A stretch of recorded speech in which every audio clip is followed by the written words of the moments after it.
Hello everyone, welcome back to the channel. Myself K Pandey. Students, आज अपन लोग P block करेंगे और P block का आज लेक्चर नंबर 1 होगा। तो स्टूडेंट्स, अगर पी ब्लॉक चैप्टर की बात करें तो वीवीआई है जेई एंड नीट के लिए। अगर आप प्रीवियस ईयर का क्वेश्चन देखोगे, रिसेंट ईयर का क्वेश्चन देखोगे, तो वहाँ से आप एनालिसिस करके निकालोगे क्या कि जेई मेन में 2 क्वेश्चन तो आना ही आना है, कंफर्म है। जेई एडवांस में 3 से 4 क्वेश्चन भी आ जाता है, 3 क्वेश्चन भी आ जाता है। और नीट की बात करें तो 3 से 4 क्वेश्चन आ ही जाता है, अधिक से अधिक 5 क्वेश्चन भी आता है। तो इम्पोर्टेंस इस चैप्टर से इसी से लगाया जा सकता है कि कितना मार्क्स का आ रहा है इस चैप्टर से क्वेश्चन। तो पीवीआई चैप्टर है ये। तो चलिए अपन लोग स्टार्ट करते हैं। स्टार्ट करने से पहले देखिए आप ध्यान से कि पी ब्लॉक में आपको पढ़ना क्या है। देखिए, एस ब्लॉक की बात करें, अगर पीरियोडिक टेबल, पूरे पीरियोडिक टेबल की अगर बात करोगे तो ग्रुप 1 और ग्रुप 2 वो एस ब्लॉक एलिमेंट में आता है। पी ब्लॉक में ग्रुप 13 से लेकर के ग्रुप 18 तक का जितना भी एलिमेंट है वो पी ब्लॉक एलिमेंट है। और ग्रुप 3 से लेकर के ग्रुप 12 तक वो डी ब्लॉक का एलिमेंट है। तो अपन लोग एस ब्लॉक पढ़ते हैं 11th में, पी ब्लॉक पढ़ रहे हैं।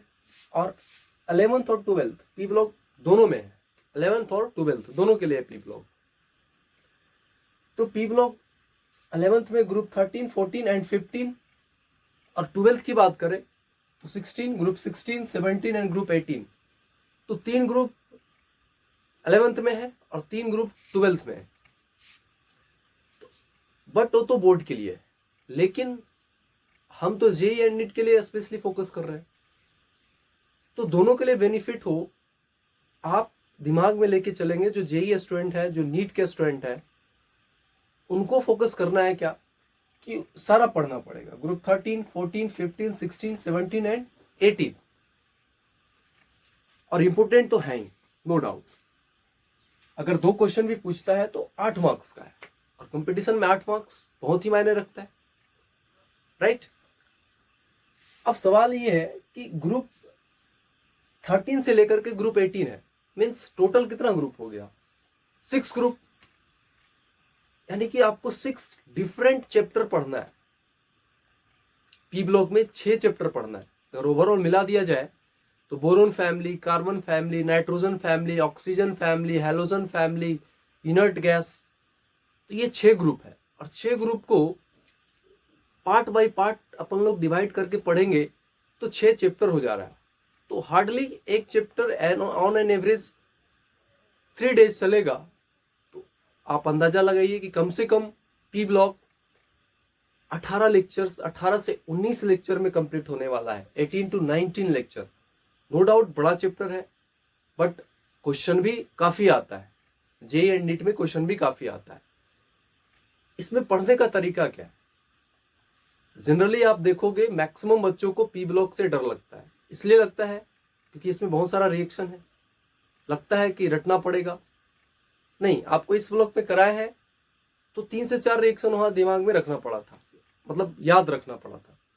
बट अगर आप पी ब्लॉक को देखोगे तो पी ब्लॉक में भी 3 से 4 रिएक्शन आपको रटना पड़ेगा, बाकी उसके अलावा रटना ही नहीं पड़ेगा। सारा चीज कंसेप्चुअल होगा, लॉजिकल होगा। रटने का लफड़ा, रट्टाफिकेशन नहीं करना है। यहाँ पे एक एक चीज का लॉजिक देंगे पी ब्लॉक में।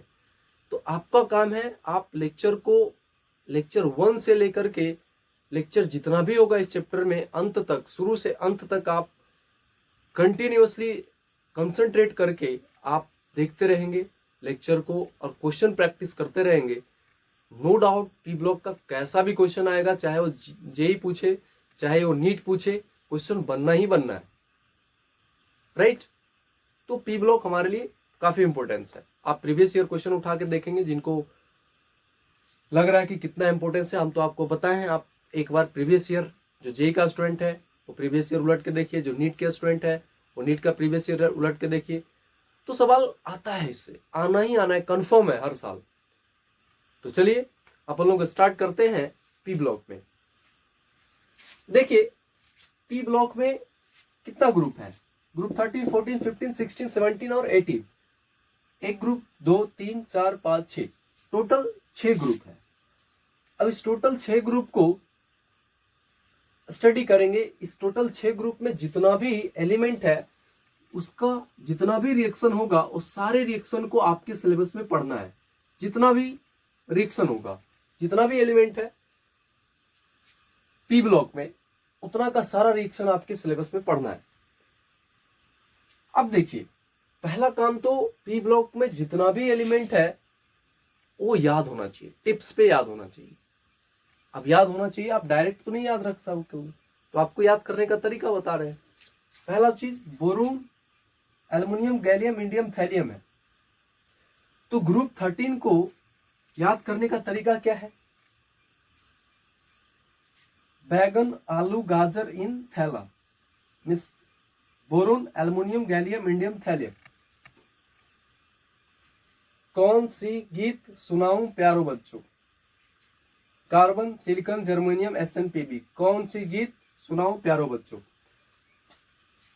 Nitrogen, phosphorus, arsenic, Sb, bismuth. याद रखने का तरीका क्या है? नया पुराना आज सब बिकेगा। ग्रुप 16 में कौन कौन सा एलिमेंट है? Oxygen, sulphur, selenium, tellurium, polonium. ओ सम्राट, सेना, तेरे पोस। ग्रुप 17 में आओगे, आपको याद हो जाएगा। Fluorine, chlorine, bromine, iodine. आप देख लेंगे, आप अपने अनुसार तरीका बना लेंगे।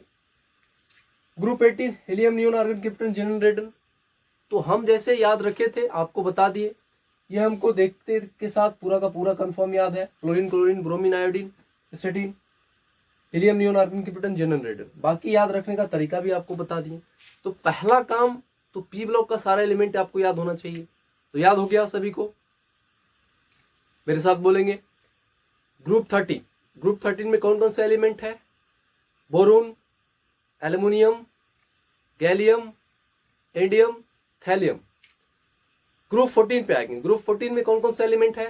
Nitrogen, phosphorus, arsenic, Sb, antimony, bismuth. Group 15 में आएंगे। ग्रुप 15 में क्या क्या है? नाइट्रोजन, फास्फोरस, आर्सेनिक, Sb और बिस्मथ। ग्रुप 14 में आएंगे तो ग्रुप 14 में क्या है? ग्रुप 14 की अगर बात करें तो कार्बन, सिलिकॉन, जर्मेनियम, SnPb। ये ग्रुप 14 का है। ग्रुप 15 का क्या था? Nitrogen, phosphorus, arsenic, Sb, antimony and bismuth. Group 16 में जाओगे तो क्या आ रहा है? ग्रुप 16 में oxygen, sulphur, selenium, tellurium, polonium. And group 17 में आओगे तो क्या क्या है? Fluorine, chlorine, bromine, iodine, astatine. Group 18 में जाओगे, helium, neon, argon, krypton, xenon, radon. तो ये याद होना चाहिए टिप्स पे। अब आइए, अब पहचानना है कि इसमें से टोटल कितना एलिमेंट हो गया। 1 2 3 4 5 मीन्स 5 और ये 6, 31 एलिमेंट। इस 31 एलिमेंट का आपको सारा रिएक्शन भी पढ़ना है आपके सिलेबस में। तो एक एक करके अपन लोग देखेंगे। तो इसके पहले आप जानिए कि मेटल कौन है, मेटलॉइड्स कौन है और नॉन मेटल्स कौन है। पूरे पीरियोडिक टेबल में पी ब्लॉक को हमने बांट दिया कि हमारा स्टडी इजी हो जाए। तो एक मेटल्स हो गया, दूसरा मेटलॉइड्स और तीसरा नॉन मेटल्स। मेटलॉइड्स क्या क्या है, आप मेटलॉइड्स को ध्यान में रखें। तो आप पी ब्लॉक निकालोगे तो metalloids boron, silicon, germanium, arsenic, Sb, ये आपका Sb हो गया। यहां पे देखिए Sb, यहां से आओगे बोरोन, फिर ये दोनों, फिर ये दोनों, फिर ये दोनों और क्या, फिर एस्टेटीन। अब ये मेटलॉइड आप दिमाग में रखोगे तो मेटलॉइड के जब नीचे आओगे, मेटलॉइड्स के जब नीचे आओगे तो बोरोन आपका क्या है? मेटलॉइड्स है। तो मेटलाइट्स के नीचे आओगे, जैसे आप बोरोन फैमिली की बात करें तो बोरोन फैमिली में बोरोन मेटलाइट्स है, तो इसके नीचे क्या क्या आ रहा है, एल्युमिनियम, गैलियम, इंडियम, थैलियम। तो ये सारा का सारा क्या है आपका, मेटल्स। और आप ध्यान से देखेंगे जो भी मेटोलाइट्स है, जितना भी मेटोलाइट्स है, उस मेटोलाइट्स के अपर साइड में जब आप ऊपर जाओगे इस पीरियोडिक टेबल में, तो आप ध्यान से देखेंगे पीरियोडिक टेबल, जितने भी स्टूडेंट हैं उनका काम है कि आप मार्केट से जाएंगे, अगर पीरियोडिक टेबल घर में नहीं है तो पीरियोडिक टेबल आप लाएंगे, और आप जहां भी पढ़ते हैं, जहां भी आपका स्टडी टेबल चेयर पे आप जहां भी पढ़ते हैं उसके सामने आप चिपका लेंगे, और आप ध्यान से देखेंगे पीरियोडिक टेबल को, और पी ब्लॉक आपको चल रहा है। तो पी ब्लॉक में आप ध्यान से देखिए कि पी ब्लॉक में ग्रुप 13 से ग्रुप 18 का जितना भी एलिमेंट है उसमें से कौन सा मेटल है, कौन सा नॉन मेटल्स है, कौन सा मेटोलाइट्स है, आप ध्यान से देखोगे 2-3 बार आपके दिमाग में हो जाएगा, सिंपल सा चीज है। तो मेटोलाइट्स आपको पता हो गया, तो मेटोलाइट्स के नीचे जितना भी है वो आपका क्या हो गया, मेटल्स। और मेटोलाइट्स के ऊपर क्या क्या है, जैसे मेटोलाइट क्या है, सिलिकॉन और जर्मेनियम, तो सिलिकॉन जर्मेनियम के ऊपर क्या है, कार्बन। तो मेटोलाइट्स के ऊपर तो कार्बन आपका क्या हो गया, नॉन मेटल। उसी टाइप से आप क्या आ रहा है, आर्सेनिक और एसबी, तो ये दोनों तो आपका मेटोलाइट्स है। मेटोलाइट्स के ऊपर जाओगे तो क्या आ रहा है, ग्रुप 15 में नाइट्रोजन और फास्फोरस, तो नाइट्रोजन फास्फोरस क्या है आपका, नॉन मेटल है। सेलेनियम, टेलुरियम, तो टेलुरियम आपका क्या है, टेलुरियम आपका क्या है, मेटोलाइट्स। तो मेटोलाइट्स के जब ऊपर जाओगे तो ग्रुप 16 की बात करें तो ऑक्सीजन, सल्फर और सेलेनियम, तो ऊपर में क्या होता है, नॉन मेटल। तो oxygen, sulphur, selenium non metal. अगर आप मेटोलाइट्स को दिमाग में रख लिए तो कितना मेटोलाइट्स है, bismuth, silicon, germanium, arsenic, SB, antimony, tellurium और एटी, ये तो मेटोलाइट्स है। इसके बाद क्या देखना है, आप ऊपर और नीचे ही तो देखना है। तो नीचे मेटोलाइट्स के नीचे क्या हो गया, मेटल्स। मेटोलाइट्स के ऊपर क्या हो गया, नॉन मेटल, सिंपल सा चीज। ग्रुप 16 को हैलोजेंस बोलेंगे और ग्रुप 18 को नोबल गैसेस बोलेंगे। तो चलिए इतना नोट करिए, फटाफट से आगे देखते हैं।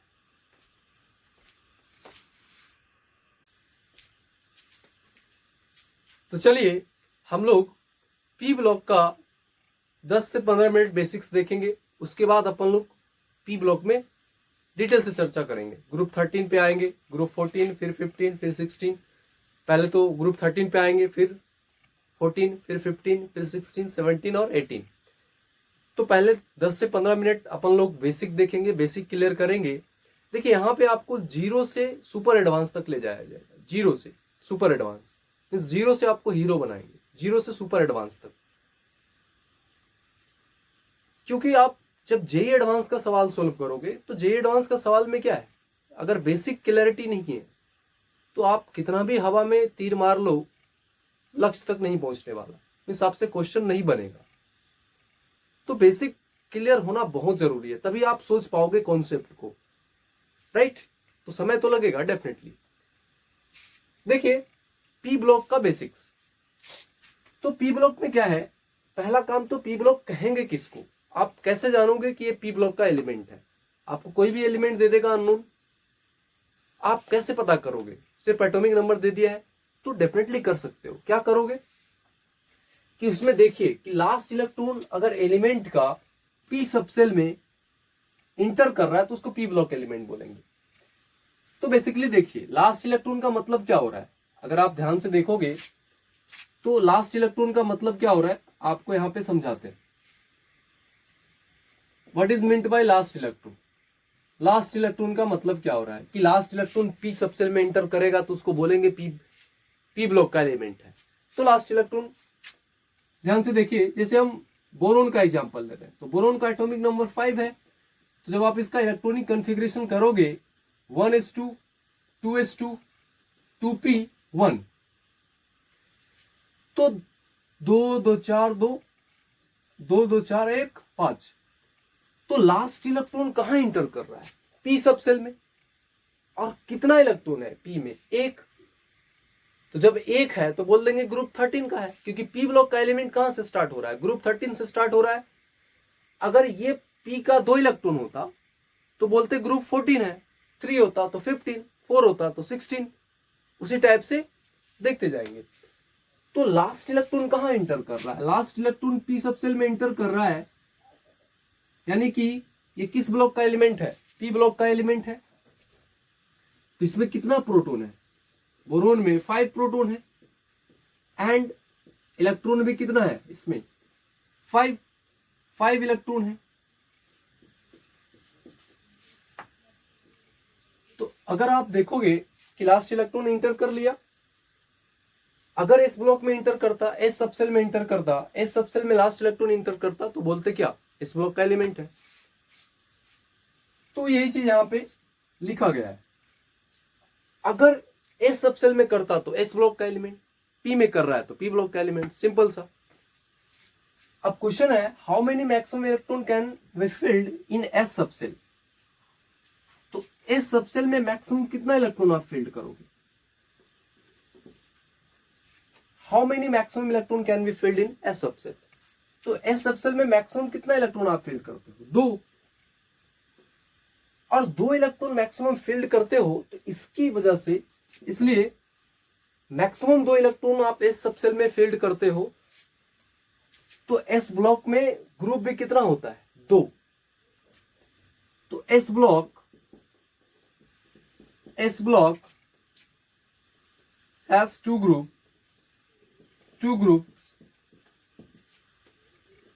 नंबर 1, ग्रुप 1 को बोलेंगे अल्कली मेटल्स, ये आपका अल्कली मेटल्स हो गया। एंड ग्रुप 2, सेकेंड ग्रुप 2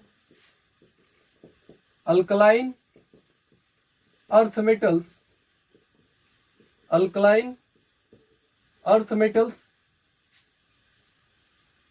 तो in the similar way, you can see that if electrons enters in p subcells, then it is called p block elements.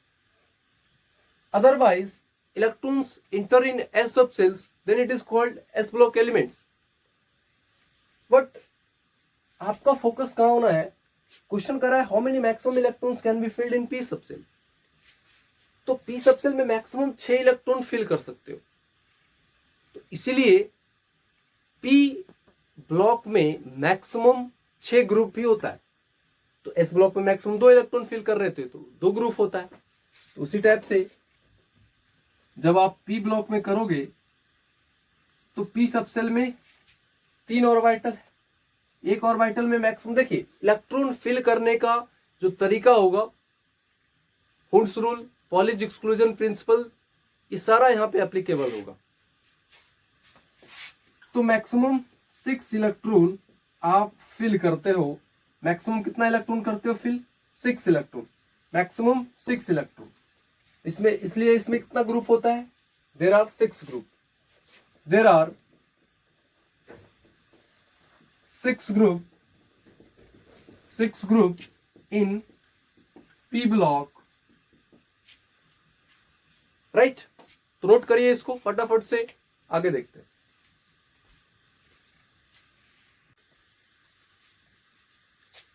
तो P block पे हमारा group 13, 14, 15, 16, 17 and 18, ये 6 group है। अब देखिए, तो पी ब्लॉक का मेटल्स की बात करें और पी ब्लॉक का मेटोलाइट्स, पी ब्लॉक का नॉन मेटल्स की बात करें, तो कैसे होगा, क्या होगा, अभी जस्ट आपको बताने वाले हैं ट्रिक। इसके पहले पी ब्लॉक का एलिमेंट्स को पहचानने के लिए लास्ट इलेक्ट्रॉन अगर पी सबसेल में इंटर करेगा तो उसको बोलेंगे पी ब्लॉक का एलिमेंट्स है। तो आप ध्यान से देखिए कि लास्ट इलेक्ट्रॉन इसका एक जनरल कैरेक्टरिस्टिक्स इलेक्ट्रॉनिक कॉन्फ़िगरेशन क्या होता है? जनरल इलेक्ट्रॉनिक कॉन्फ़िगरेशन क्या होता है? NS2 NP1। ग्रुप 13 की बात करें तो लास्ट N क्या है यहाँ पे? N नंबर ऑफ पीरियड की बात करें तो बोरोन कौन सा पीरियड का? अगर आप पीरियोडिक टेबल उठा के देखोगे तो बोरोन सेकेंड पीरियड का है। तो N के जगह पे 2 होगा तो 2s2 2p1। तो 2s2 2p1 तो बोरोन फैमिली का चर्चा हो रहा है वहां पे। उसी टाइप से जब आप जाओगे कार्बन फैमिली में तो क्या हो जाएगा? 2s2 2p2। तो 2p1 है तो बोरोन आ रहा था। अगर यहाँ पे p1 क्या हो गया तो बोरोन हो गया। अब एल्यूमिनियम की बात करें तो एल्यूमिनियम थर्ड पीरियड का है, तो जनरल इलेक्ट्रॉनिक कॉन्फ़िगरेशन क्या होता है पी ब्लॉक का, NS2 NP1, क्योंकि 13 ग्रुप 13 का जनरल इलेक्ट्रॉनिक कॉन्फ़िगरेशन क्या है, NS2 NP1। तो n के जगह पे बस पीरियड ही तो रखना है, इसलिए तो बोले याद भी रहना जरूरी है कि पी ब्लॉक में ग्रुप 13 में कौन कौन सा एलिमेंट है, खटाखट याद होना चाहिए आपको, तभी तो पता लगेगा। तो अगर पी में 1 है तो ग्रुप 13 का एलिमेंट है, वो ग्रुप 13 का एलिमेंट, बोरोन फैमिली कहते हैं उसको। उसी टाइप से अगर NS2 तो सब में रहेगा। अगर P1 है तो ग्रुप 13, अगर P2 है तो कौन सा, ग्रुप 14, अगर P3 है तो, अगर NS2 NP3 है तो P3 होगा तो ग्रुप 15, P4 होगा तो ग्रुप 16, P7 होगा तो ग्रुप 17, P5 होगा तो ग्रुप 17, और P6 होगा NS2 NP6 होगा तो ग्रुप 18, राइट। तो पी ब्लॉक कंटेन करता है 3 चीज, metals, metalloids and non metals. अब आप देखिए ग्रुप 13 को नाम दिया जाता है बोरोन फैमिली, एक फैमिली है, इसका भी बोरोन का एक फैमिली है। जैसे घर की बात करें तो घर में जो एक मेन बूढ़े बुजुर्ग होते हैं उनके नाम से दे दिया जाता है कि ये फलाना फैमिली है, ये पांडे फैमिली है, तो ये मिश्रा फैमिली है, राइट। तो इस टाइप से फैमिली हो गया आपका, तो उसका नाम दे दिया गया। अब उस घर में जो सबसे बड़े इंसान है उसके नाम से दे दिया गया कि ये फैमिली है। तो उसी टाइप से बोरोन है तो बोरोन फैमिली बोल दिया हमने, कार्बन है तो कार्बन फैमिली बोल दिया, नाइट्रोजन है तो नाइट्रोजन फैमिली बोल दिया, ऑक्सीजन है तो ऑक्सीजन फैमिली बोल दिया। ग्रुप 17 को फ्लोरीन है तो फ्लोरीन फैमिली या हैलोजन फैमिली भी बोलते हैं। ग्रुप 18 में इनर्ट गैस है तो इनर्ट गैस हो गया, इनर्ट गैस फैमिली हो गया, राइट। अब ट्रिक है मेटलॉइड्स का, देखिए आपको क्या बताया पी ब्लॉक में कौन मेटल होगा कौन नॉन मेटल होगा, सवाल अगर आपसे पूछ रहा है तो आप देखते के साथ चुटकी में हल कर देंगे, लेकिन उसके लिए आपको क्या करना पड़ेगा, रटना नहीं है, मेटलॉइड का याद करने का तरीका आपको बता रहे, राइट। तो अगर आपको मेटलॉइड आता है तो पी ब्लॉक में आप देख लोगे कि कौन सा मेटल है कौन सा नॉन मेटल है, सवाल अगर पूछा तो मेटलॉइड के लिए ट्रिक क्या है कि भाई पी ब्लॉक एलिमेंट में मेटलॉइड कौन कौन है, तो बोरोन है, सिलिकॉन है, जर्मेनियम है, आर्सेनिक है, एंटीमनी Sb है, टेलुरियम है और अस्टेटिन है। तो ये आपका 7 मेटलॉइड्स है। अब याद रखने का तरीका क्या है,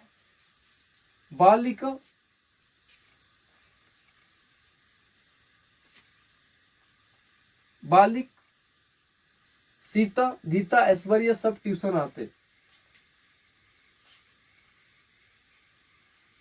बालिक सीता गीता ऐश्वर्या सब ट्यूशन आते। बोरोन बालिक Sita means silicon, Sita germanium Gita Aishwarya S सब ट्यूशन टी टेलुरियम जिसको आते एस्टेटिन। तो बालिक सीता गीता ऐश्वर्या सब ट्यूशन आते हैं, मेटलॉइड तो आपको याद हो गया। अब ध्यान देना है कि कौन सा मेटल होगा कौन सा नॉन मेटल होगा, क्या करना है आपको, मेटलॉइड्स के नीचे सभी मेटल्स होते हैं। मेटलॉइड्स क्या है, बोरोन है तो इसके नीचे क्या क्या आ रहा है, ये बोरोन आपका मेटलॉइड है तो इसके नीचे क्या आ रहा है, एल्युमिनियम गैलियम इंडियम थैलियम। तो ये 4 आपका क्या हो गया, मेटल हो गया। सिलिकॉन जर्मेनियम, ग्रुप 14 में सिलिकॉन जर्मेनियम ये 2 आपका क्या है, मेटलॉइड्स है, तो इसके नीचे क्या है, Sn और Pb ये मेटल्स है, इसके ऊपर कार्बन क्या है, नॉन मेटल है। अब ग्रुप 15 में आओगे नाइट्रोजन फैमिली में तो As आर्सेनिक और एंटीमनी ये 2 आपका क्या है, मेटोलाइट्स है। इसके नीचे जाओगे बिस्मथ, इसके नीचे जाओगे तो बिस्मथ आपका मेटल हो गया, और इसके ऊपर जाओगे नाइट्रोजन और फॉस्फोरस क्या हो गया, नॉन मेटल। मेटोलाइट्स के ऊपर क्या है, नॉन मेटल, मेटोलाइट्स के नीचे क्या है, मेटल्स। ग्रुप 16 है ऑक्सीजन फैमिली की बात करें तो टेलुरियम की अगर बात करें तो टेलुरियम के नीचे, तो नीचे हो गया वो मेटल हो गया, तो पोलोनियम क्या हो गया, ये मेटल की कैटेगरी में आएगा। ऊपर क्या हो गया, ऑक्सीजन, सल्फर, सेलेनियम, ये सभी का सभी क्या है, नॉन मेटल है। तो मेटोलाइट्स के ऊपर सभी नॉन मेटल होते हैं और मेटोलाइट्स के नीचे सभी मेटल्स होते हैं। तो ये आपका मेटोलाइट है एस्टेटिन। तो इसके नीचे तो कुछ भी नहीं है, इसके ऊपर क्या है, fluorine, chlorine, bromine, iodine, right. तो इसके ऊपर अगर आप देखोगे तो मेटल के कैटेगरी में आएगा, बट ये आपका हैलोजन फैमिली में है। इसमें बस थोड़ा सा चेंज है, फ्लोरीन, क्लोरीन, ब्रोमीन, आयोडीन में ये आपका मेटल नहीं होगा। जाहिर सी बात है। मेटोलाइट्स के ऊपर क्या होता है, मेटोलाइट्स के ऊपर यहां पे देखिए ध्यान से, ट्रिक लिखा गया है। मेटोलाइट्स के ऊपर सभी नॉन मेटल होते हैं।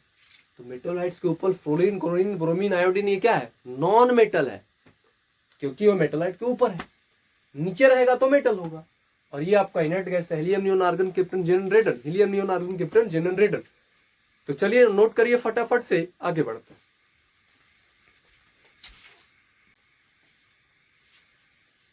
तो पी ब्लॉक का जितना भी बेसिक्स था, आपको बोले थे कि 10 से 15 मिनट अपन लोग बेसिक देखेंगे, फिर आगे बढ़ेंगे। तो बेसिक हमारा ऑलमोस्ट जितना जरूरी था वो हो गया, फिर आगे देखेंगे। अब देखिए पढ़ने का तरीका क्या है पी ब्लॉक में, आपको हर दिन पढ़ाएंगे। आपका काम है कि वो हर रिएक्शन को रिवाइज करते रहना, सोचते रहना, और क्वेश्चन जहां से भी मिले, कहीं से भी मिले, प्रैक्टिस करते रहिए। अब कहीं से का मतलब फालतू का क्वेश्चन नहीं लगाएंगे, लेवल का क्वेश्चन लगाएंगे, जैसा नीट और जेई में आ सकता है। बोर्ड वाले स्टूडेंट है तो जैसा बोर्ड में आ सकता है, एनसीईआरटी का बनाइए।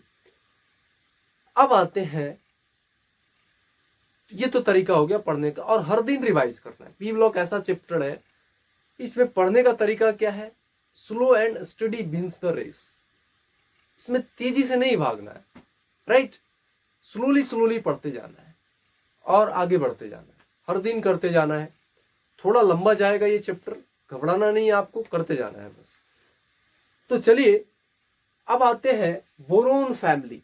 देखिए पी ब्लॉक में 6 ग्रुप है। ग्रुप 13 जिसका नाम बोरोन फैमिली है, ग्रुप 14 जिसका नाम कार्बन फैमिली है, ग्रुप 15 जिसका नाम नाइट्रोजन फैमिली है, ग्रुप 16 जिसका नाम ऑक्सीजन फैमिली है, ग्रुप 17 जिसका नाम हैलोजन फैमिली या फ्लोरीन फैमिली बोल रहे हो, और ग्रुप 18 जिसका नाम इनर्ट गैस है, राइट, नोबल गैस फैमिली का।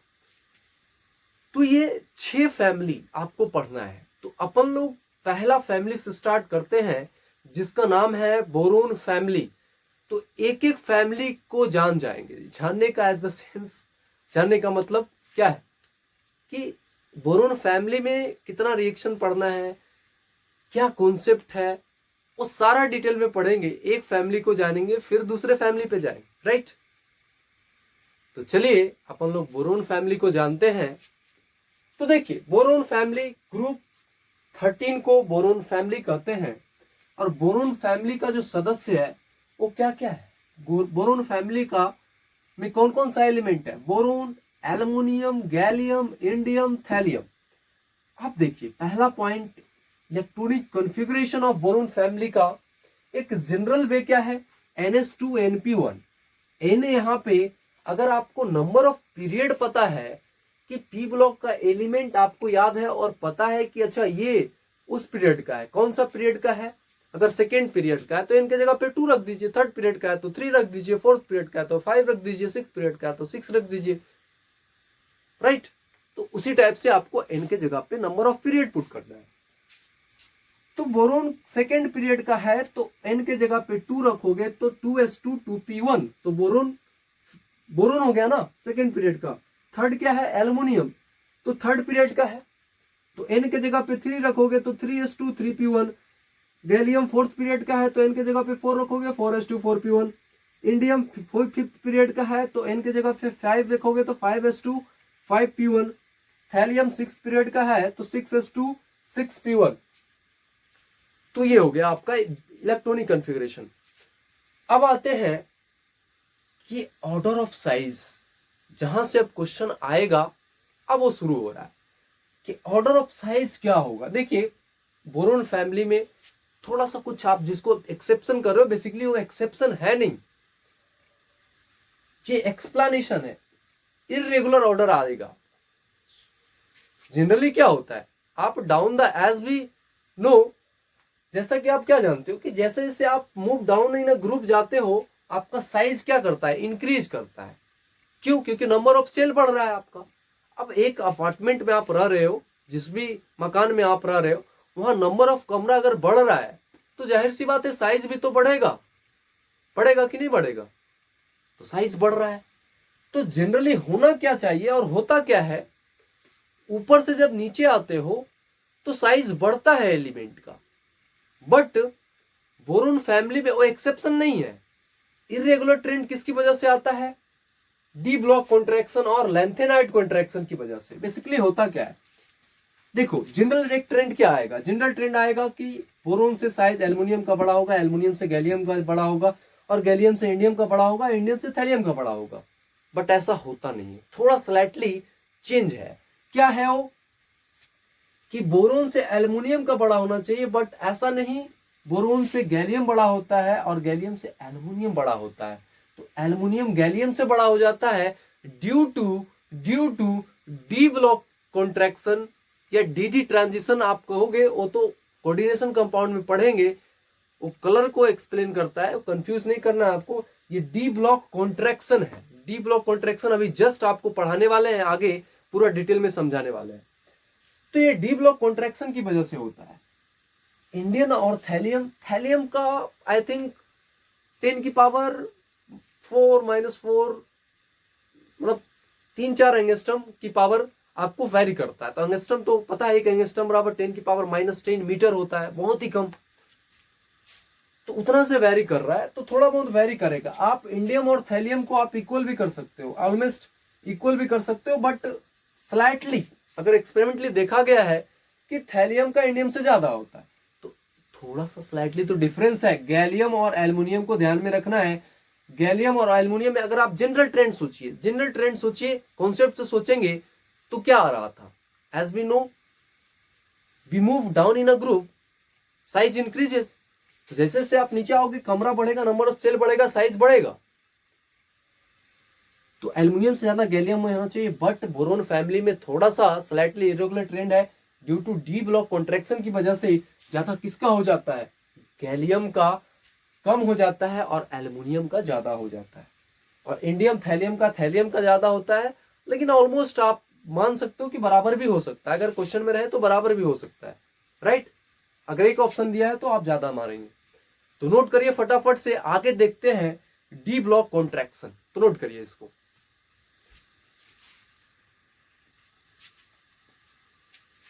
तो जो हमने साइज का ऑर्डर देखा कि ग्रुप 13 एलिमेंट में जनरली क्या होना चाहिए, बोरोन के बाद एल्युमिनियम का साइज बड़ा होना चाहिए, बट साइज का जो डिफरेंस आ रहा है वो किसकी वजह से आ रहा था? D block contraction and indium और थैलियम में जो स्लाइटली वेरी कर रहा था वो था लेंथेनाइड कॉन्ट्रैक्शन। तो अब अपन लोग जानते हैं कि what is D block contraction. अगर हमको डी ब्लॉक कॉन्ट्रैक्शन समझ में आ जाए तो एक्सप्लेनेशन मिल जाएगा कि साइज क्यों वेरी कर रहा था, हम जो सोच रहे थे उसके अनुसार क्यों नहीं आ रहा था। यहाँ कोई एक्सेप्शन नहीं है कि एल्युमिनियम का साइज होना चाहिए बड़ा, बट एल्युमिनियम का गैलियम से छोटा हो गया, गैलियम का साइज बड़ा होना चाहिए एल्युमिनियम से। एक्सेप्शन नहीं है, बल्कि लॉजिक आपको दे रहा है। रीजन है डी ब्लॉक कॉन्ट्रैक्शन। तो चलिए अपन लोग समझते हैं कि डी ब्लॉक कॉन्ट्रैक्शन होता क्या है। सब अब डी ब्लॉक कॉन्ट्रैक्शन समझने के पहले आपको शिल्डिंग समझाते हैं। What is shielding effect?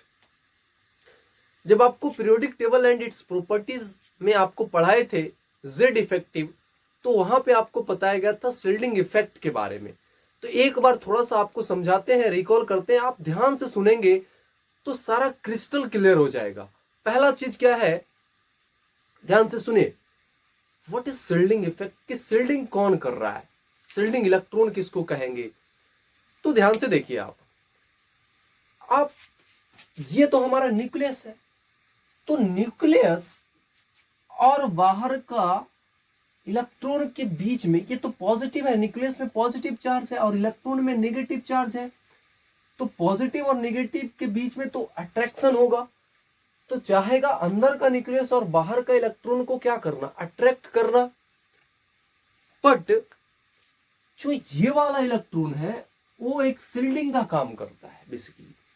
हुआ क्या, जैसे मान लीजिए कोई सेलिब्रिटी आ गया, चलिए ऋतिक रोशन आ गया, तो ऋतिक रोशन यहाँ पे क्या है, अब ऋतिक रोशन आया तो जो लोग, जनता लोग देखने के लिए जा रहा है, तो आप कंसिडर करिए जो ऋतिक रोशन के अलावा, तो अब जो आया सेलिब्रिटी तो उसके साथ बॉडीगार्ड भी आया होगा, 4-5 बॉडीगार्ड आया। तो बॉडीगार्ड अब क्या करेगा, वो बीच में भीड़ में चल रहा है, अब देखने के लिए भीड़ उमड़ा हुआ है। आप ध्यान से समझेंगे तो जो भीड़ है, अगर बॉडीगार्ड नहीं होता तो भीड़ क्या बेकाबू हो जाता और वो पहुंच जाता, जो फैन होंगे उसके, वो ऋतिक रोशन तक पहुंच जाता। बट अगर वो बॉडीगार्ड था तो क्या किया, उसको सील्ड कर लिया, और चारों तरफ से क्या है, उस सेलिब्रिटी के चारों ओर बॉडीगार्ड है, मींस वो सील्डिंग का काम कर रहा है। तो जितना ज्यादा बॉडीगार्ड उसके चारों ओर होगा, सील्डिंग उतना ज्यादा होगा, मींस दीवार उतना ज्यादा मजबूत होगा, और बाहर के लोग जो उसके फैन है बहुत, वो अंदर नहीं आ पाए। अब सील्डिंग मजबूत हो गया, मींस इलेक्ट्रॉन अब क्या हो गया, आप इलेक्ट्रॉन से समझिए, इलेक्ट्रॉन अब मींस जो उसको कवर कर रहा था, जो बॉडीगार्ड, राइट, जो सेलिब्रिटी था, उसके चारों ओर बॉडीगार्ड, उस सील्डिंग का काम कर रहा है। तो वही चीज अब आते हैं केमिस्ट्री पॉइंट ऑफ व्यू से देखते हैं। तो जो आपका न्यूक्लियस था, न्यूक्लियस और बाहर वाले इलेक्ट्रॉन क्या करेंगे, आपस में अट्रैक्ट करना चाहेंगे।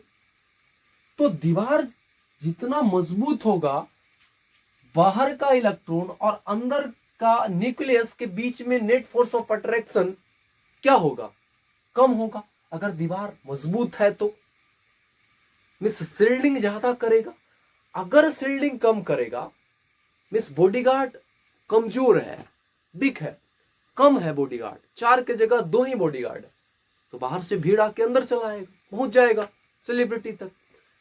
बट अगर दीवार मजबूत है, अगर बॉडीगार्ड मजबूत है और बॉडीगार्ड का संख्या ज्यादा है, तो क्या है, अंदर नहीं आ पाएगा।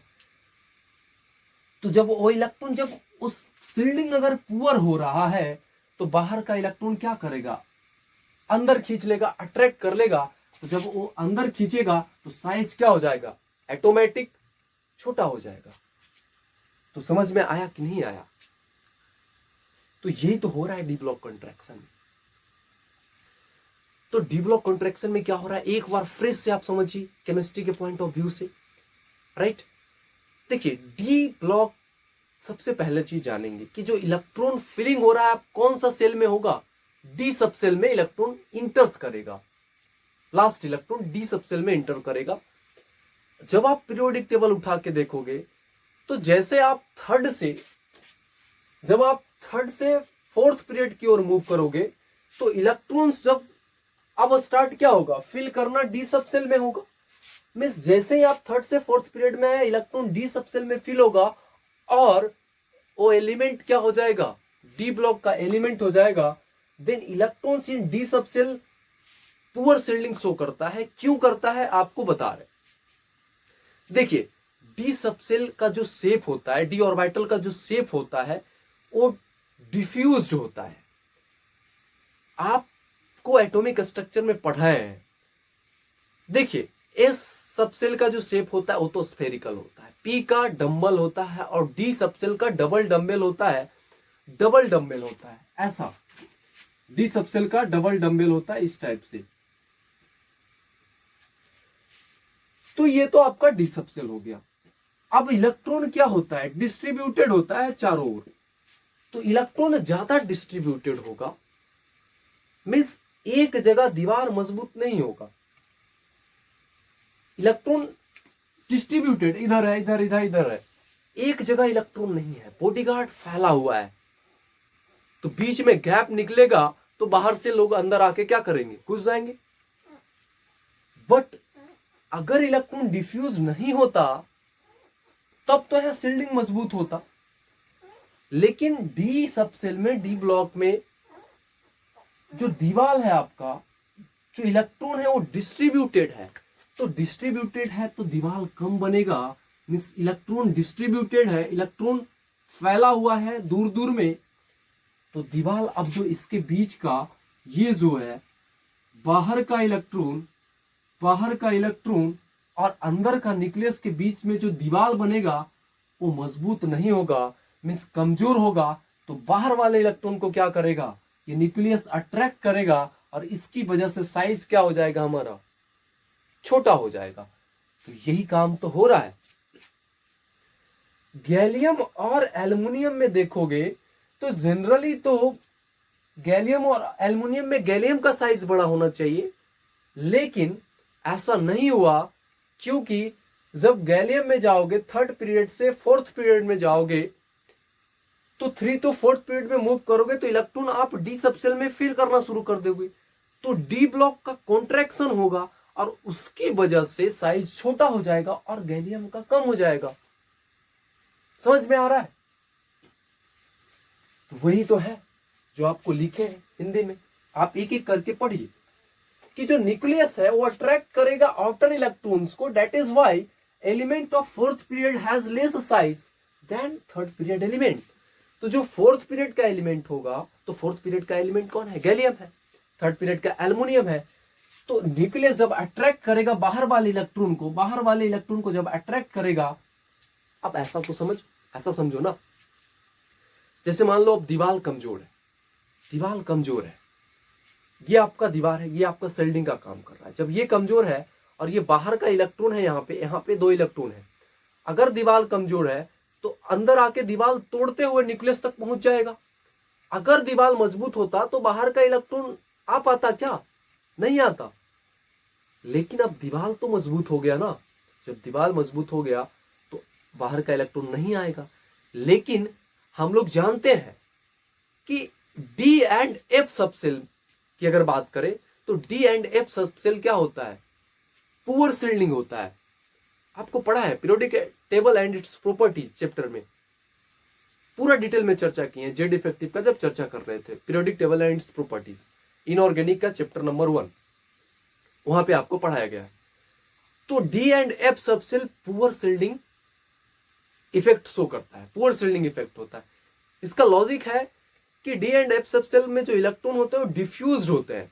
डी सबसेल में डबल डम्बल शेप होने की वजह से अगर आप उसका लोब्स देखोगे तो क्या होता है, इस टाइप से होता है, तो इलेक्ट्रॉन डिफ्यूज्ड रहता है, तो दीवार कमजोर बनता है। इलेक्ट्रॉन न्यूक्लियस अंदर का न्यूक्लियस बाहर के इलेक्ट्रॉन को खींच लेता है, तो साइज क्या हो जाता है, कम हो जाता है। तो क्यों कम हुआ, अब लॉजिक क्रिस्टल क्लियर हुआ कि नहीं हुआ, राइट। तो चलिए यहां पे ध्यान से देखिए, वही चीज लिखा गया है कि न्यूक्लियस अट्रैक्ट करेगा आउटर इलेक्ट्रॉन को, इसी वजह से फोर्थ पीरियड का साइज क्या हो जाएगा, थर्ड पीरियड से कम हो जाएगा। तो डी सबसेल का इलेक्ट्रॉन का काम क्या है, अगर डी सबसेल का इलेक्ट्रॉन की बात करें तो काम क्या है, न्यूक्लियस और आउटर इलेक्ट्रॉन के बीच का मजबूत शील्ड का काम करे, यही तो काम है ना। But D and F subshell का इलेक्ट्रॉन क्या होता है, मजबूती नहीं दिखाता, पुअर शील्डिंग होता है। तो पुअर शील्डिंग की वजह से इलेक्ट्रॉन अंदर आ जाएगा, देन डी ब्लॉक का कॉन्ट्रैक्शन होगा, जब को कॉन्ट्रैक्ट कर देगा साइज छोटा हो जाएगा। तो साइज अब क्या हो जाएगा, साइज का ऑर्डर एल्युमिनियम का बड़ा हो जाएगा गैलियम से, थर्ड पीरियड का बड़ा हो जाएगा फोर्थ पीरियड के, होना चाहिए था फोर्थ पीरियड का, बट हो जाएगा किसका, थर्ड पीरियड का साइज बड़ा। तो ये था all about D block contraction. अगर आप डी ब्लॉक कॉन्ट्रैक्शन समझ गए हो तो लैंथेनाइड कॉन्ट्रैक्शन समझना बहुत ही आसान है। कैसे, 1 मिनट ध्यान से देखिए। जैसे जैसे आप मूव करोगे 4th to 6th पीरियड में, यहाँ पे हमारे पास पीरियोडिक टेबल है नहीं, आपका काम है जब आप ये लेक्चर को देख रहे होगे, जो भी बच्चा देख रहा है इस लेक्चर को, उसका काम क्या है, पहले तो आप पीरियोडिक टेबल ले लेंगे, वो आपको एनसीईआरटी बुक में भी मिल जाएगा, नहीं है तो मार्केट से आप खरीद के ले आएंगे। और जब ये लेक्चर वॉच कर रहे हो तो बगल में आप पीरियोडिक टेबल रखोगे। अब पीरियोडिक टेबल में जब ध्यान से देखना तो एस ब्लॉक एलिमेंट के बाद डी ब्लॉक एलिमेंट स्टार्ट होता है बीच में, उसके बाद पी ब्लॉक का एलिमेंट।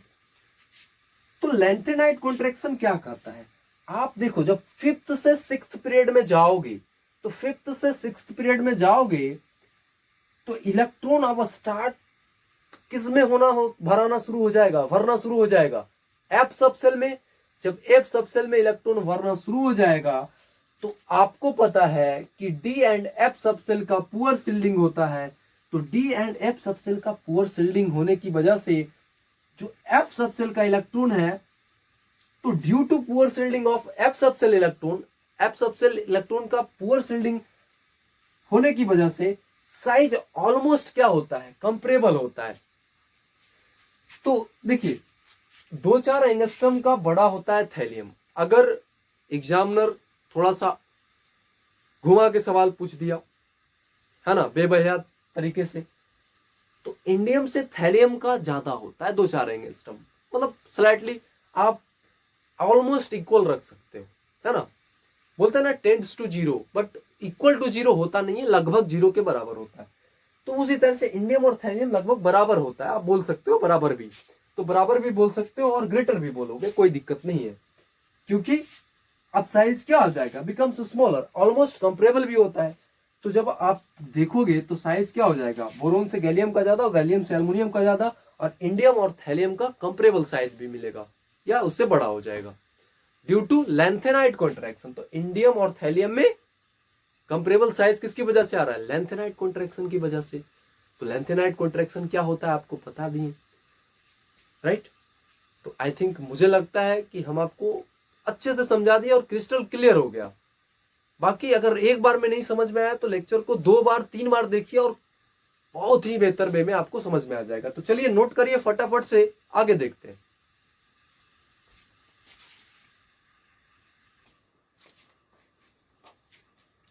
तो आयनाइजेशन एनर्जी पे आते हैं। देखिए जैसा कि आप जानते हो कि जो बोरोन फैमिली है वो एक्सेप्शन रिच फैमिली है, तो एब्रप्ट सा ऑर्डर आएगा ही। तो आयनाइजेशन एनर्जी का ऑर्डर आपको याद रखना पड़ेगा, रट्टा नहीं मारना है, याद रखने का तरीका बता रहे हैं आपको। आयनाइजेशन एनर्जी का मतलब बंद करके ताला गया एल्युमिनियम इंडिया। एल्युमिनियम किसी का नाम है और वो अपने रूम में ताला लगा के गया है, बंद करके ताला गया एल्युमिनियम इंडिया। तो ये आयनाइजेशन एनर्जी का ऑर्डर है। रीजन, व्हाट इज रीजन, इतना एब्रप्ट सा ऑर्डर क्यों आ रहा है, इसका रीजन क्या है, डी ब्लॉक कॉन्ट्रैक्शन और एफ ब्लॉक कॉन्ट्रैक्शन। तो इतना एब्रप्ट सा ऑर्डर आने का रीजन क्या है, डी ब्लॉक कॉन्ट्रैक्शन जो अभी जस्ट पढ़ाए आपको समझाए हैं, और दूसरा एफ ब्लॉक कॉन्ट्रैक्शन जिसको आप लैंथेनाइट कॉन्ट्रैक्शन कर रहे थे वही एफ ब्लॉक कॉन्ट्रैक्शन है, अभी जस्ट ये भी आपको समझाया गया है। तो ये आपका आयनाइजेशन एनर्जी का क्या है, ऑर्डर है।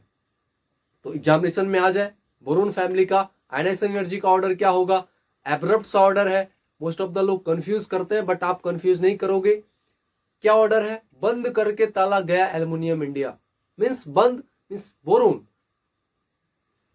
करके ताला मींस थैलियम, बोरोन के बाद थैलियम आएगा, बोरोन से ज्यादा थैलियम का आयनाइजेशन एनर्जी होगा। किसका होगा, ऐसा होगा क्या, थैलियम से ज्यादा बोरोन का होगा। बंद करके ताला गया एल्युमिनियम इंडिया, तो सबसे ज्यादा आयनाइजेशन एनर्जी किसका, बोरोन का, फिर किसका, थैलियम का, फिर किसका, गैलियम का, फिर किसका, एल्युमिनियम का, फिर किसका, इंडियम का। और reason is what, D block contraction और एफ ब्लॉक कॉन्ट्रैक्शन। अब आते हैं ऑक्सीडेशन स्टेट का स्टेबिलिटी पे। देखिए बोरोन सेकेंड पीरियड का एलिमेंट है, एल्युमिनियम थर्ड पीरियड का एलिमेंट है, और गैलियम फोर्थ पीरियड का एलिमेंट है, इंडियम फोर्थ फिफ्थ पीरियड का एलिमेंट है, और थैलियम सिक्स्थ पीरियड का एलिमेंट है। जब आप उसका कॉन्फ़िगरेशन करोगे तो सेकेंड पीरियड है तो NS2NP1 होता है, जनरल इलेक्ट्रॉनिक कॉन्फ़िगरेशन ग्रुप 13 का बोरोन फैमिली का NS2NP1 होता है। तो N के जगह पे क्या है, नंबर ऑफ पीरियड, तो बोरोन सेकेंड पीरियड का है तो 2 से रिप्लेस कर देंगे। थर्ड पीरियड का है एल्युमिनियम तो 3 हो गया, 3s2 3p1। फोर्थ पीरियड का है तो 4s2 4p1। फिफ्थ पीरियड का है तो 5s2 5p1। सिक्स पीरियड का है तो 6s2 6p1। अब इसका जो स्टेबल ऑक्सीडेशन स्टेट होता है, देखो होगा तो दोनों +3 और +1 दोनों होगा। अगर P से इलेक्ट्रॉन को लूज करेगा तो क्या होगा, +1 होगा। अगर S से और P से दोनों से करेगा तो +3 होगा ऑक्सीडेशन स्टेट। तो +3 +1 दोनों होगा, +3 +1 दोनों होगा, +1 +3 दोनों होगा, +1 +3 दोनों होगा, +1 +3 दोनों होगा। लेकिन आपको तो अब दोनों आ रहा है तो आपको एक चूज करना है और वो ऑक्सीडेशन स्टेट चूज करोगे जो क्या होगा, ज्यादा स्टेबल होगा। तो ज्यादा स्टेबल कौन होगा, ज्यादा स्टेबल +3 होता है। क्यों होता है, इसका रीजन आपको बता रहे। देखिए जो गोला लगा हुआ है ये ज्यादा स्टेबल होगा। और थैलियम के केस में, थैलियम के केस में +1 ज्यादा स्टेबल होता है। तो पहले ये 4 को निपटाते हैं, फिर इसको देखेंगे थैलियम को। अब यहाँ पे +3 ज्यादा स्टेबल होता है। क्यों, क्योंकि यहाँ पे एस और पी, देखिए अब यहाँ पे साइज क्या है, साइज छोटा है। जैसे जैसे आप नीचे जाओगे तो नीचे जैसे जैसे आप चाहोगे नंबर, एटॉमिक नंबर बढ़ेगा। जैसे जैसे आप ऊपर से नीचे आ रहे हो एटॉमिक नंबर बढ़ रहा है, साइज बढ़ रहा है। अब एटॉमिक नंबर बढ़ रहा है तो एनसीईआरटी में लाइन लिखा है कि जब ऊपर से नीचे आ रहे हो एटॉमिक नंबर तो बढ़ रहा है और एलिमेंट हैवी हो रहा है। तो जो हैवियर एलिमेंट है तो उसमें +1 वाला स्टेबल ऑक्सीडेशन स्टेट शो करता है, +1 वाला स्टेबल ऑक्सीडेशन स्टेट शो करता है। ऐसा क्यों, इसका रीजन है कि जैसे जैसे आप ऊपर से नीचे आओगे तो एटॉमिक नंबर बढ़ेगा। मींस एटॉमिक नंबर बढ़ेगा तो नंबर ऑफ प्रोटॉन तो आपका बढ़ रहा है कि नहीं बढ़ रहा है।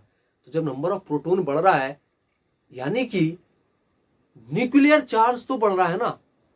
जब न्यूक्लियर चार्ज बढ़ रहा है तो क्या करेगा, इलेक्ट्रॉन को, बाहर वाले इलेक्ट्रॉन को खींच करके रखेगा। न्यूक्लियर चार्ज बढ़ रहा है, ज्यादा ताकतवर होगा, अट्रैक्ट करके रखेगा। तो अंदर वाले इलेक्ट्रॉन जो होगा अगर एस से निकलेगा, एस से निकलेगा तब तो +3 वाला, एस से इलेक्ट्रॉन अगर निकालोगे तो +3 वाला ऑक्सीडेशन स्टेट स्टेबल होने वाला। लेकिन तो ये तो समझ में आ रहा है कि इससे एस से निकाल दोगे, इससे भी निकाल दोगे, इससे। बट जैसे जैसे एकदम नीचे गए तो थैलियम आपका हैवी एलिमेंट है, एटॉमिक नंबर काफी हाई है, इस प्रोटॉन काफी हाई है, इसमें न्यूक्लियर चार्ज बढ़ गया, न्यूक्लियर चार्ज बढ़ेगा तो एस से इलेक्ट्रॉन निकालना अब क्या हो जाएगा, मुश्किल। तो हम क्या करेंगे, बेसिकली स्टेबल कौन होगा, सिर्फ पी से निकलेगा। क्यों, क्योंकि न्यूक्लियर चार्ज अब क्या हो गया आपका, तो पी से, बाहर वाले से निकालना आसान हो जाएगा। तो बाहर वाले से निकालना आसान हो जाएगा तो +1 स्टेबल ऑक्सीडेशन स्टेट ज्यादा होगा। तो याद रहे कि ग्रुप 13 में बोरोन, एल्युमिनियम, गैलियम, इंडियम, ये 4 का +3 ऑक्सीडेशन स्टेट स्टेबल होता है। बट एक का थैलियम, इसका भी लॉजिक है, इनर्ट पेयर इफेक्ट। किसकी वजह से +1 ऑक्सीडेशन स्टेट स्टेबल होता है, inert pair effect. Inert pair effect की वजह से थैलियम का +1 ऑक्सीडेशन स्टेट स्टेबल होता है। रीजन ये है। What is inert pair effect, inert pair effect basically क्या कहते हैं कि जो इनर इलेक्ट्रॉन है, जो NS2 वाला इलेक्ट्रॉन है, एस सबसेल का जो इलेक्ट्रॉन है वो इनर्टनेस शो करता है। Inertness, what do you mean by inertness, inertness का मतलब है कि टुवर्ड्स रिएक्शन, वो रिएक्शन में पार्टिसिपेट नहीं करेगा। NS का इलेक्ट्रॉन वो रिएक्शन में पार्टिसिपेट नहीं करेगा। This is called inert pair effect, right. तो इसकी वजह से थैलियम का +1 ऑक्सीडेशन स्टेट स्टेबल होता है। तो चलिए इसको फटाफट से नोट करिए, आगे देखते हैं।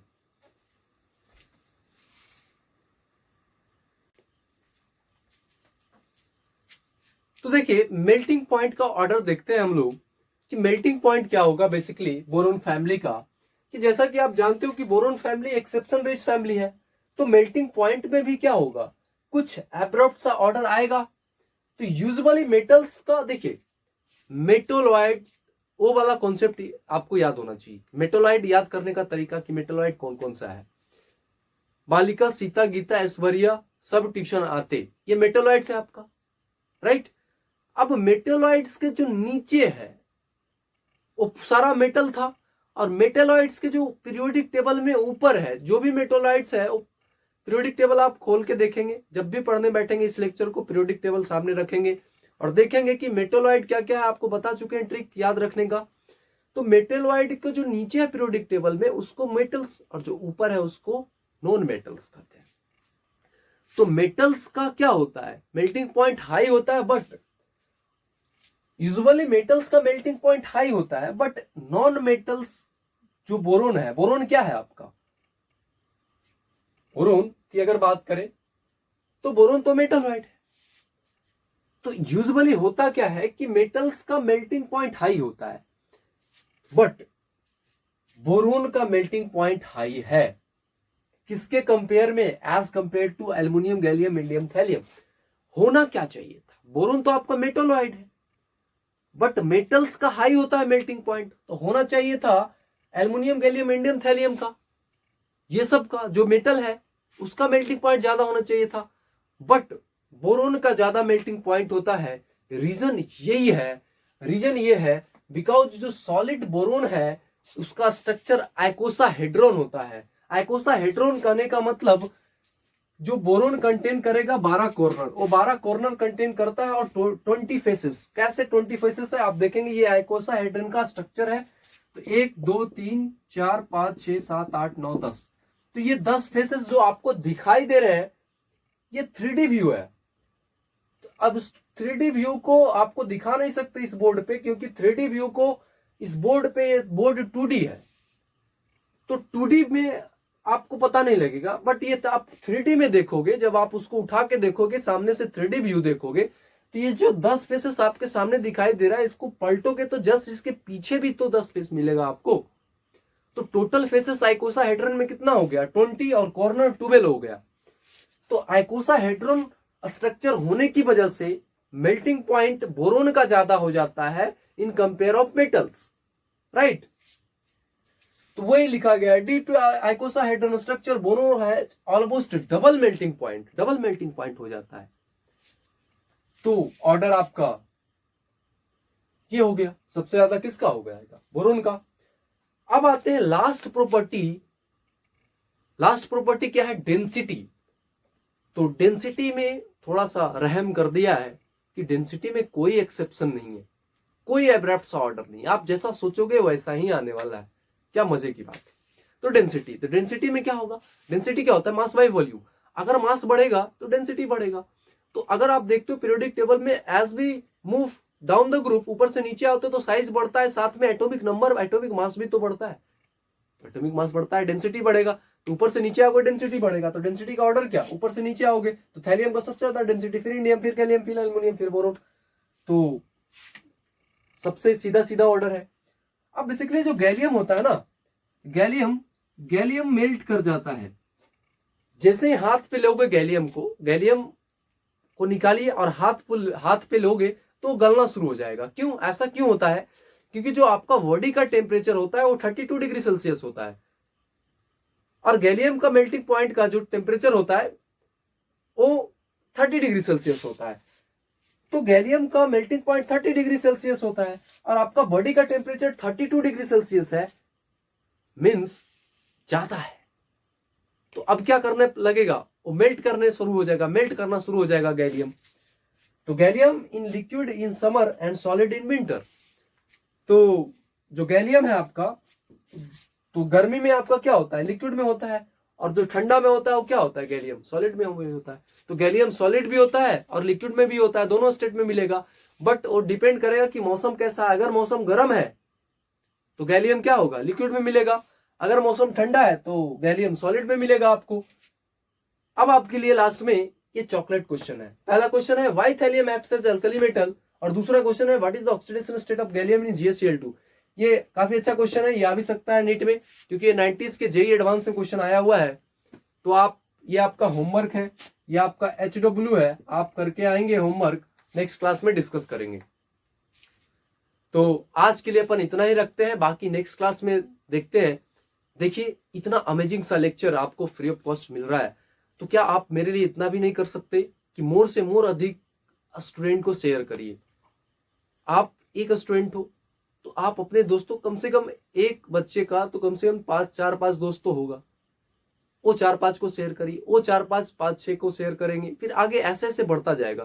देखिए ग्रुप बनाइए, और तभी तो कंपटीशन होगा, तभी तो मजा आएगा ना, तभी तो आपका ग्रोथ होगा जब आप कंपटीशन करोगे। तो अधिक से अधिक दोस्तों को शेयर करिए और चैनल को सब्सक्राइब करिए, लाइक करिए, राइट। तो अधिक से अधिक दोस्तों को शेयर करना है और चैनल को सब्सक्राइब करना है। जब आप सब्सक्राइब करोगे तो हमारा मोरल बूस्ट होगा और हमको लगेगा कि हमसे इतने स्टूडेंट जुड़े हुए हैं, राइट? तो आप योगदान दे सकते हो, आप इतना तो कर ही सकते हो, कम से कम सब्सक्राइब कर सकते हो, लाइक कर सकते हो, अधिक से अधिक जो नीडी स्टूडेंट है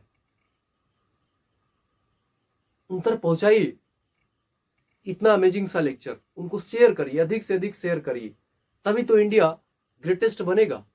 जब आप अच्छे से पढ़ेंगे, जब आपको क्वालिटी एजुकेशन मिलेगा, तभी तो आपका ग्रोथ होगा, तभी तो ये देश आगे बढ़ेगा। तो दैट्स ऑल, आज के लिए इतना ही रखते हैं। Thank you, bye bye.